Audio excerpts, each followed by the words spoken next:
In this episode, I'm interviewing real estate professional and I Will ambassador, Gemma White.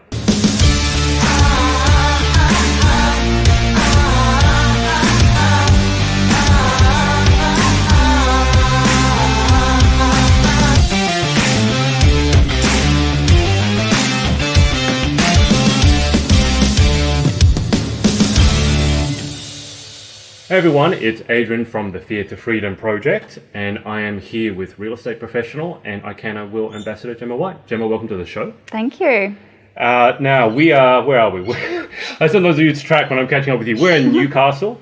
Gemma just got done. Do you want to tell us a bit about the pageant that you were just a judge at? So it's a bit of a change of scene for you because you were judging this time, not appearing on stage. I was. It was good to be able to be behind the scenes, judge all components of interviews and on stage. Go and attend the Irukandji Shark and Race Centre, which the girls were fundraising for. So it's the Miss Australia Global International National Finals here in Australia. So the winner will go to Jamaica in September. And it was nice to be on the other side and see what the girls have been up to and all the hard work that they've put in for their preparation for nationals. Then in order for me to go internationally as well for what judges actually look for. Sure. So, let's go a bit into that as well because you're about to, 6 weeks away. You'll be heading over to the small unknown town of Las Vegas to compete in your Not many people know it, right? First international pageant. Yes. So tell us, I guess, what's involved with that and how the preparation is going. Yeah, so in the process leading up to internationals, I've got all of my outfits sorted. How many outfits were there?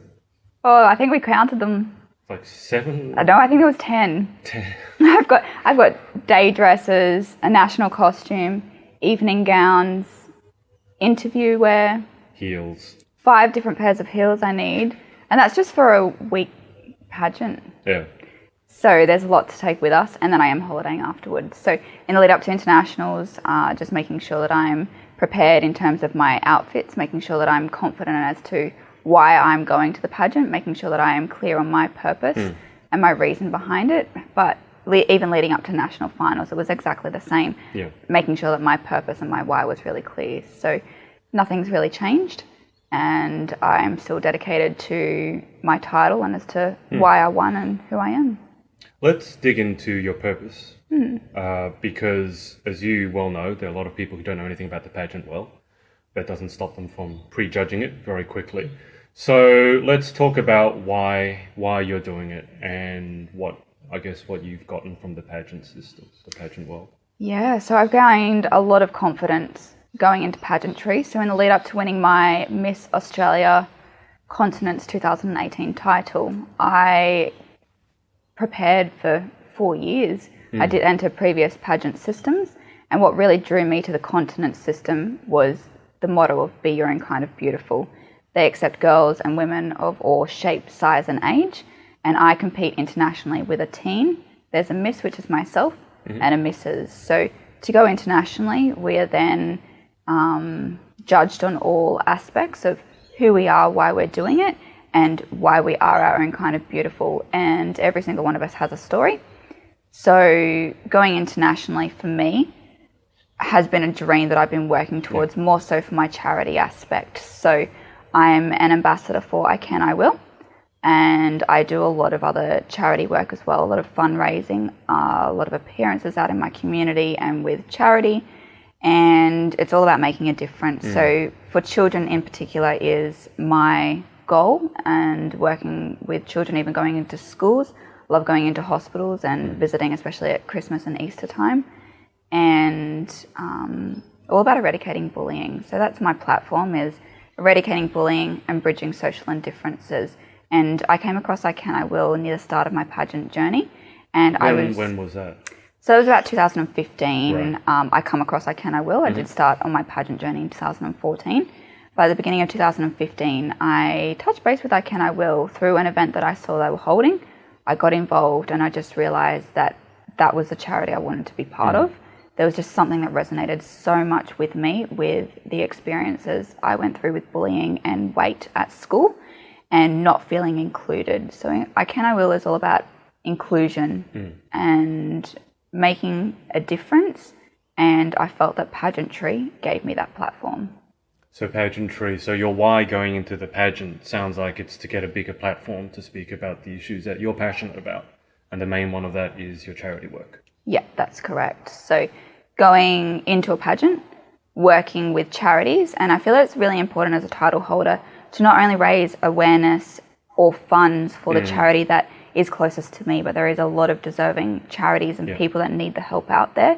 So I have worked with numerous charities from I Can, I Will, Destiny Rescue, Make-A-Wish Australia, Lifeline, Lifeline, Animal Welfare League, the RSPCA, Cancer Council, the Westmead Children's Hospital, in particular the Cancer Centre there. So that was one of our last fundraisers that we did, and we actually went and did a walkthrough of the research cancer lab, and we met some of the children and their families that were in there at the time as well. So yeah, I think it's really important to raise awareness and be a voice for those who don't have a voice for themselves. Definitely. You mentioned briefly your history in school with bullying and how that led you to resonate with I Can, I Will. So what was your story going through, what was your experience going through school and high school and dealing with bullying? Yep.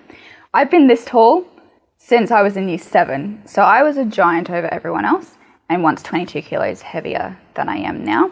I should just say, so it's hard for people to know on camera. So how tall are you? 5'9"? 5'10". 5'10". Okay.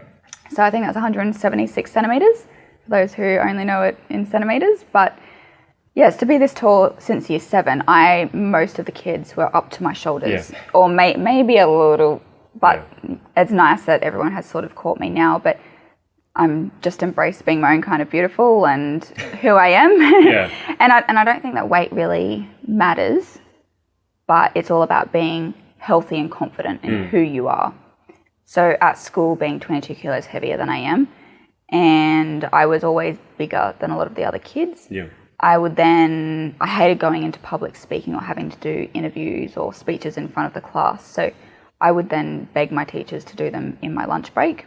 And or even sports carnivals. I remember going to an athletics carnival and I come last in every race. And then the bullying that comes from that as well. And there's so many kids that say horrible things, and you do have to be able to brush it off and not take things so personally. But I think a lot of that stems from home as well. And I think that we need to lead by example as adults or even young adults to be able to inspire the children to eradicate the issue themselves. And with I Can, I Will, they're all about the inclusion and making sure that when a child's wish is granted, actually going into the school and doing a presentation in front of the entire school so the other kids go, hang on a moment, I really want to get involved with charity. This is cool. So I Can, I Will is seen as a cool charity because kids want to actually be involved. I've seen recently, I think they're out at a school and the winner, the student who raises the most funds, gets to dunk their teacher in jelly, I think. Yeah, so we've got an I Can, I Will Be the Example currently running promotion. I don't know. Hashtag. It's a pretty long hashtag. It takes a while to type out. I can, I will be the example. I can, I will. So hashtag I Can, I Will Be the Example. And I would really recommend that anyone that wants to get involved, you can be of any age, shape, size, just get involved. Hashtag. And to be involved with charity and make a difference, you then become that example. Absolutely. Lead by example. So now you mentioned that you were 176, 5'10" in school, and that you were 22 kilos heavier. So talk us through what happened after that, because you started losing the weight, you started, correcting things, but also I think a lot of that is just growing up. And then the bullying wasn't over then, though, was it? No, it wasn't. So my turning point, I was in year 8, and I remember stepping on the scales and at almost 22 kilos heavier than I am now. And I know that things didn't start straight away for me, but I made a commitment not to hop back on those scales, and I'm not quite sure what clicked.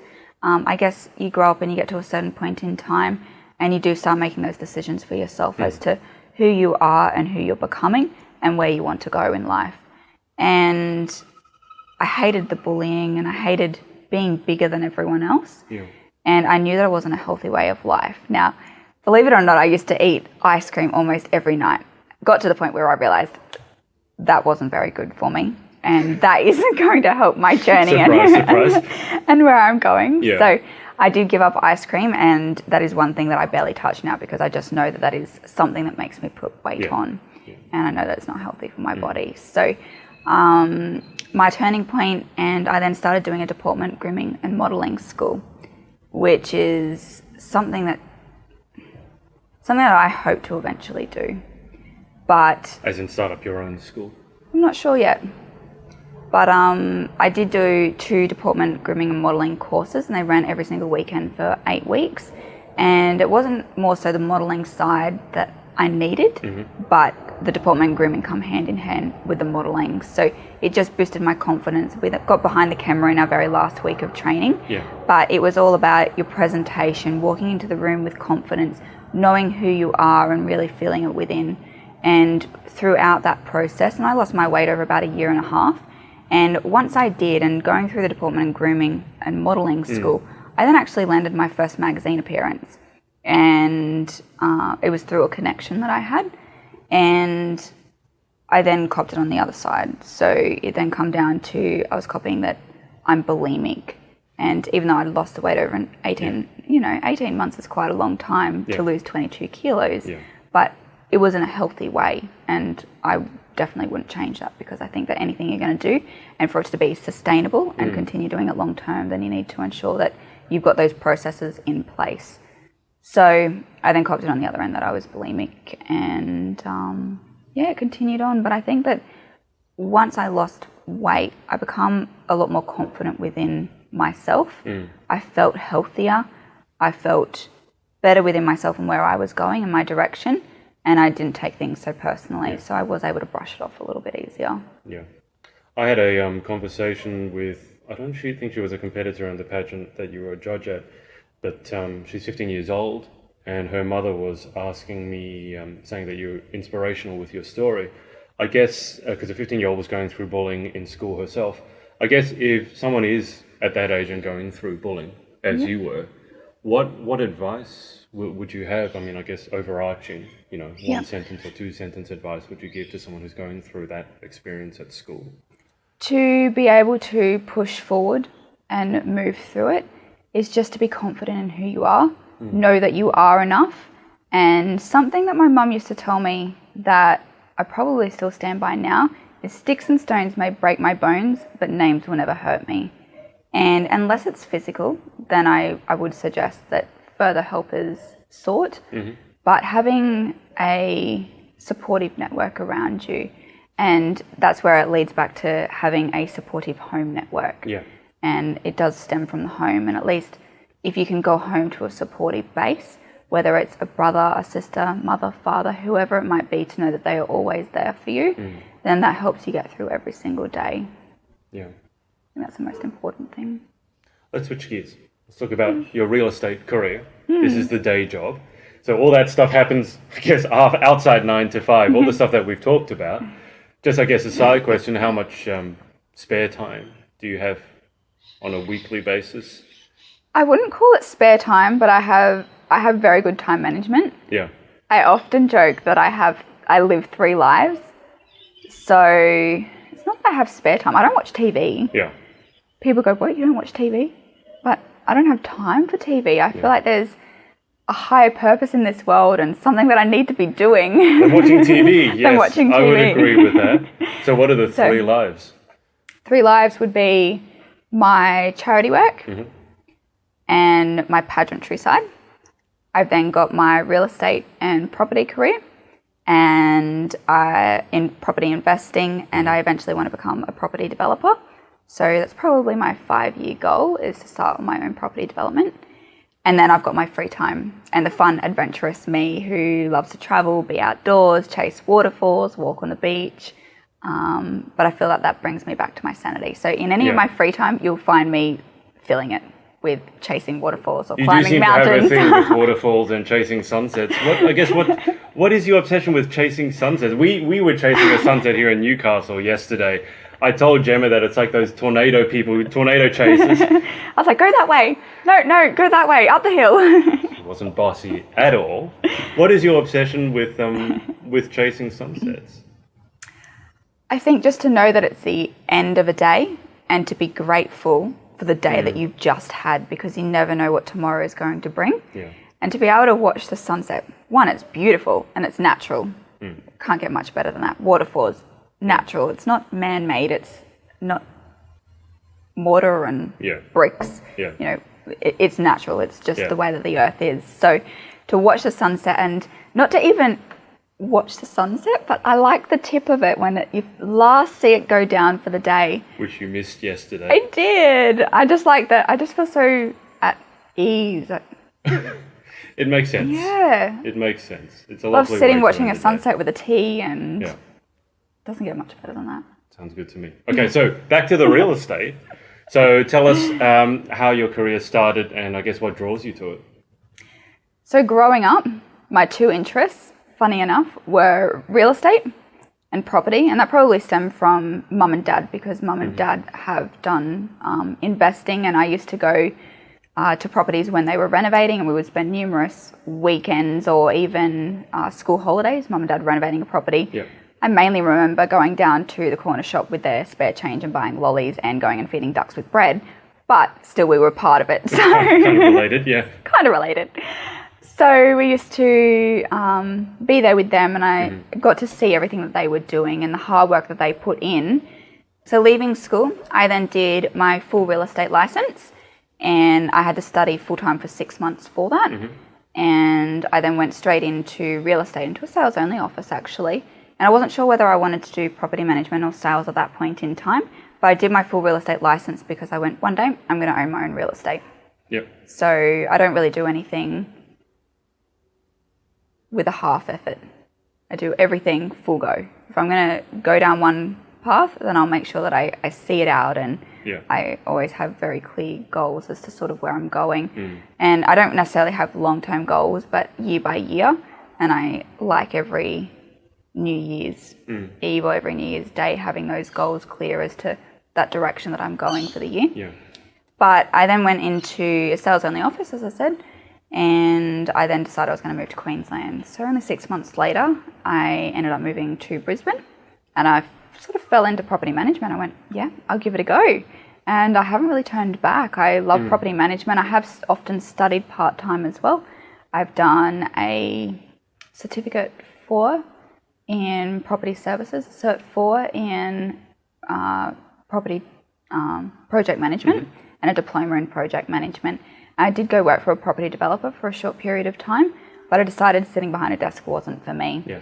I then come back to property management, and I love that I'm always in and out of the office. I'm always meeting new people, meeting new clients, seeing new faces, dealing with something new every single day. You never know when you're going to go into a burst hot water system, or as much as we dread the days that it's going to happen, but we hate rain as a property manager.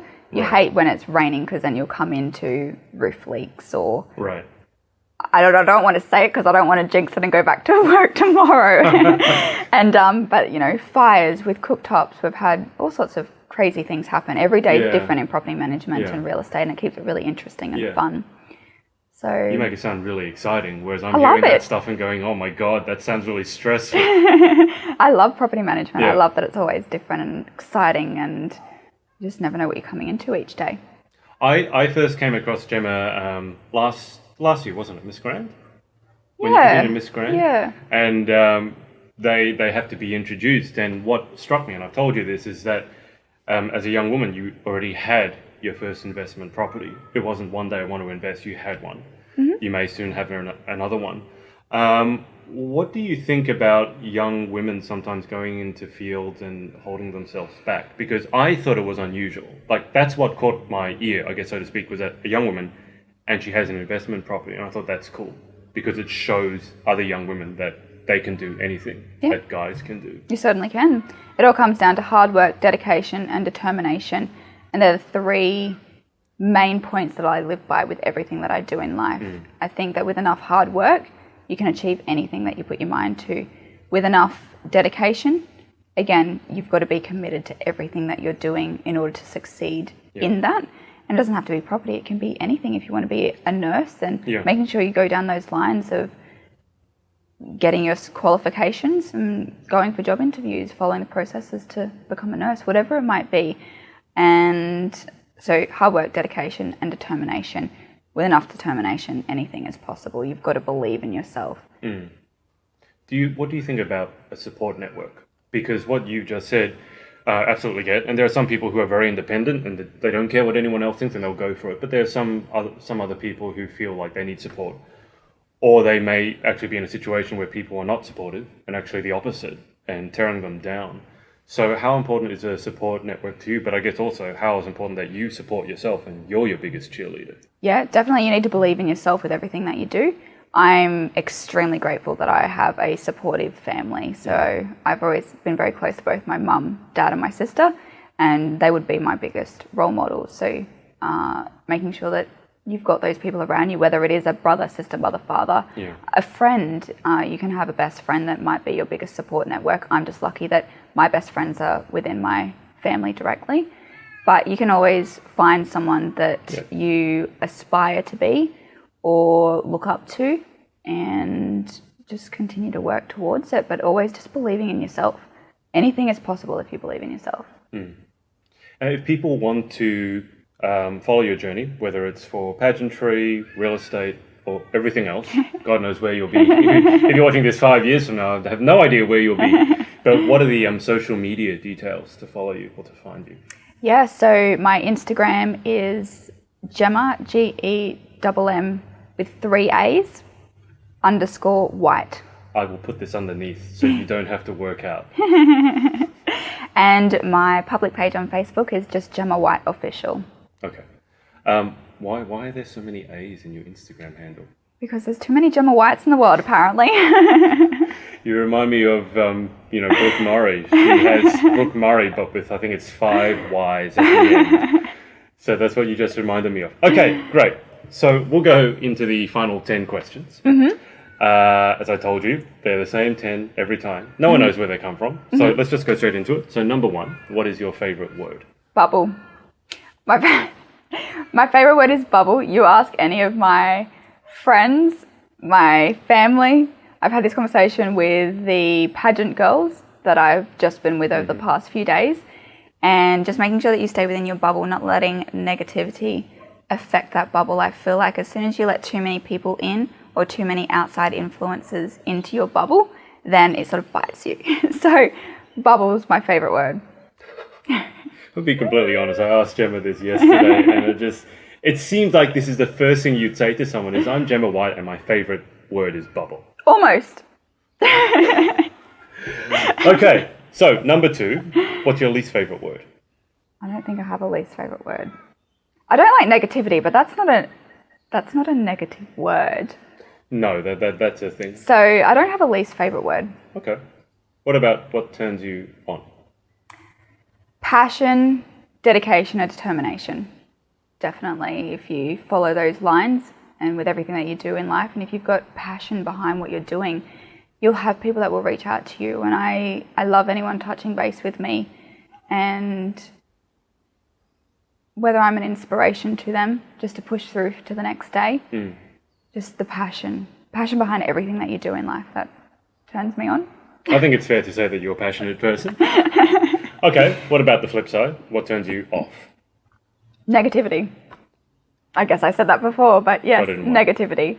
Yeah, I like to make sure that I then stay within my bubble, not let those negativity or negative people or influences affect me and who I am or how I'm doing. And life's not always rainbows and butterflies, but not letting too much negativity affect you, because it can be detrimental to your goals in your career, goals, dreams, wherever you're heading. What sound or noise do you love? I love the sound of water. So whether it's the ocean, waterfalls, fountains, I love sitting by the pool, the serenity of it. But the sound of the ocean's good. Oh, the ocean. Is that a sound? Yeah, that's a sound. Yes, sound of waves, yeah, definitely. Yeah. I completely agree with you on that one. What sound or noise do you hate? I would like to think that I hate the sound of my alarm clock, but but I'm usually awake 5 minutes before it. It's like this intuition, and I'll turn over and I'm like, oh, I think my alarm's about to go off in 5 minutes. And I'm like, oh, okay. Well, it's such a bad way to start the day on your phone, but yeah. I would like to say the sound of an alarm clock, those few odd days that you really do need to sleep and your alarm clock goes off, it's the worst sound. Okay. If you could have any superpower, what superpower would it be? Fly. I wish I could fly. Not for any good reason, but fly. I think you need to give some context. So why would you like to fly? To be able to save people, to travel, to... I don't know what it is behind it, but growing up, my two interests were to become a flight attendant and property and real estate. And I decided to go down the path of property and real estate, and I hop on a plane now and I go to sleep. I'm such a boring flyer, but but I don't know whether it was the fact of then traveling the world and seeing new places and doing new things, being adventurous and exploring, and that's the reason I probably always dreamt that I could fly. I used to have really real dreams that I could fly, and I even often had to ask my mum, my sister, whether I could fly or whether my dream was real. It still gets me. But no, I always wish I could fly. I still wish I could fly. That'd be awesome. Well, I wouldn't put it past you, maybe one day. One day, who knows? What about what job or profession other than your own would you most like to attempt? There isn't anything. I love property and real estate. I can't see me doing anything else. I love all my charity work that I do, and I don't think I'll ever stop that either. I think that it's important to always give back and help those who can't help themselves, or to stand up for those who don't necessarily have a voice. But I don't think I would change my career or profession. That's a really good answer. I don't think anyone's ever answered that question with they wouldn't change it. I think someone's been close, but I like that answer. Not that I dislike anyone's answers to the questions, but I think that's a good answer. What about what job or profession other than your own would you definitely not like to attempt? I would hate to be a janitor. Toilet cleaner. A toilet cleaner, as I told you last night. I would hate to be a toilet cleaner. Kudos to all those toilet cleaners. Thank you for making sure we have clean bathrooms. Yeah, absolutely. You're not actually the first person to have interest to give that one as a response to that question. I think I've had 3 people say they don't want to be a janitor. Actually, well, working in real estate and property, we have to have bond cleans done on properties all the time. And I say to my cleaners, I don't know how you do your job. I would hate to be a cleaner. I like a clean house, but I would hate to be a cleaner. I don't know, there's something therapeutic about taking something that was once dirty and making sure that it's sparkling clean. I'll let you do that. Okay. All right. Fair enough. Knock yourself out. Good for you. You can do it. Okay, final question. If heaven exists, what would you like to hear God say when you arrive at the pearly gates? I don't know. I'm not religious. I believe in just being a good person. I guess I don't want to go to hell, but I think if you're a good person, then your spirit will continue to live on. Yeah. But I'm not sure. I'm sure that you will end up in heaven given everything that you do. Well, thank you so much for your time. Thank you. And I want to thank everyone for watching and catch you next time.